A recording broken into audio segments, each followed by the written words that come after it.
Demak, eng yaxshi o'yinchi Jamshid Umarov. O'z nihoyasiga Va keyingi bosqichga chiqdi. va unda Nazarovlar jamoasi 1-0 hisobida g'alaba qozondi. Uchrashuvning eng yaxshi futbolchisi 17-raqamda Mana shunisi kerak emas. Kerak emas. Ertaga to'xtatib qo'yishligi mumkin. Jamshid Umarov Chidasha olmayapti.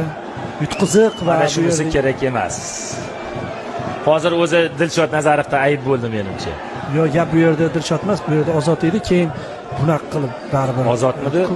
Ko'pchilik borgan Ozodmidi? Bunaqa munosabatda bo'lishlari bu mardning ishi emas. Mana ajratib olishyapti. Yaxshi emas, yaxshi emas. Nima qilib bordi u yoqqa? To'xtatish kerak bu narsani. Bu turnirni to'xtatishga olib keladi Murod aka. Ha. Yo, o'zi o'yin tugadi. Nima qilasan borib? Mayli, yakunlaylik. Ha, yakunlaymiz 1-0. Yana davom etyapti, qarang. Yana davom etyapti. Ha, to'g'ri qilishyapti hozir. Olib chiqib tashlashyapti. Olib tashlab shunaqa qilish kerak. Aks holda tugamaydi bu janjal. Ha. Bo'ldi, chiqarib uni bekitish kerak. Milliy gvardiya xodimlari iltimos qaranglar. Mana chidaganga chiqarganda yutqizganga ham, yutganga ham shu gapni Demakki, Jamshid Umarov